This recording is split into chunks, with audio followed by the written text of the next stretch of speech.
Welcome les amis, on se retrouve pour Indie Tour, la chronique consacrée au circuit indépendant. Et donc aujourd'hui, comme tous les mercredis, on va parler de la Wing of Honor, la ROH, avec les résultats donc du dernier show TV qui s'est déroulé samedi. Enfin du moins qui était diffusé samedi, qui s'était déroulé bien sûr quelques semaines avant. Donc il y avait deux attractions lors de ce show TV.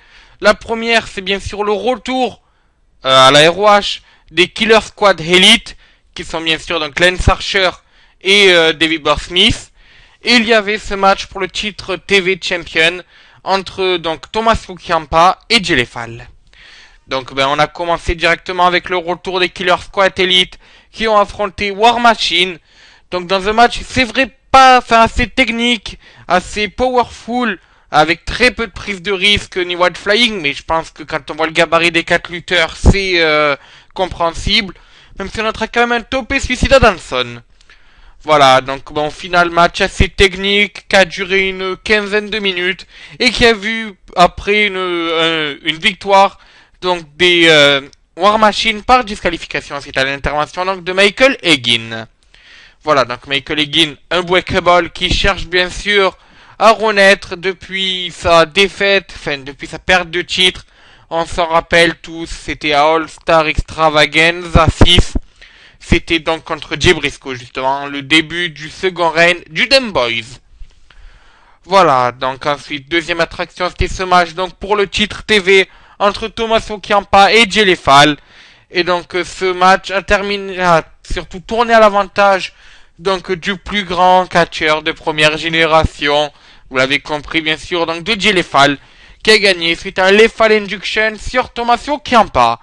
À noter un petit chant donc du public de la ROH qui a, si j'ai bien compris ce chant, donc un peu retourné à leur sauce une expression qu'on connaissait, sûrement que vous avez déjà vu sur n'importe quel objet, Made in China, donc qui signifie bien sûr fabriqué en Chine. Et donc là, les fans de la ROH ont chanté Made in Ciampa.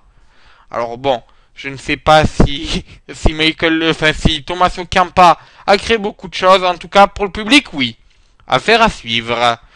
Voilà, donc la semaine prochaine, il y aura aussi un épisode de la Wing of Honor.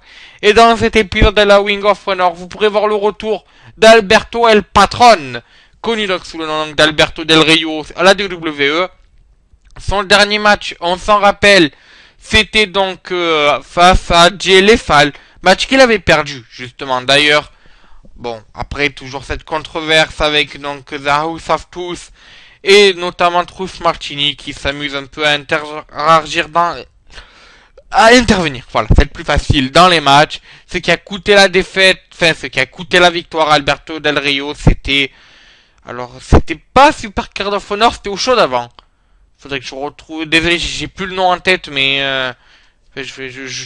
Au 13e anniversaire voilà, de la Ring of Honor, excusez-moi. J'avais encore le show sur Card of Honor en tête, je me rappelais plus du pay-per-view qu'il y avait avant. Toutes mes excuses. Donc voilà, donc Alberto Del Rio fera son retour, ce qui sans doute sera un événement, vu que donc le méga champion de la Ring of Honor pourra combattre. Alors, toujours cette interrogation, cet épisode qu'on va assister donc jeudi a été enregistré quelques semaines avant là aussi. L'interrogation qu'on peut avoir sur Alberto El Patron, c'est quel est son état de santé depuis sa blessure. Alors, nous n'avons pas eu de nouvelles. On l'a vu donc lors du dernier show de la AAA, dernier show dont j'ai fait l'Indie Tour il y a quelques jours. Il avait combattu en équipe. Je n'ai pas vu le dernier show là. J'ai essayé de le voir pour faire un Indie Tour mardi dessus, mardi ou lundi, mais le plus tôt possible. Mais je crois qu'il avait là aussi eu un match par équipe. Donc sûrement qu'Alberto Del Rio n'est pas en forme. Donc est-ce que ce dernier, si il vient signer à la ROH, s'il vient continuer ses apparitions à la ROH, est-ce qu'il sera en état? C'est ce que nous découvrirons peut-être cet été, vu que il se murmure que peut-être il pourrait réapparaître cet été, même si on sait qu'il coûte assez cher. Voilà, c'est sur ce que se termine donc cet Indie Tour. Nous on se retrouve donc demain, et moi je vous dis à bonsoir les amis.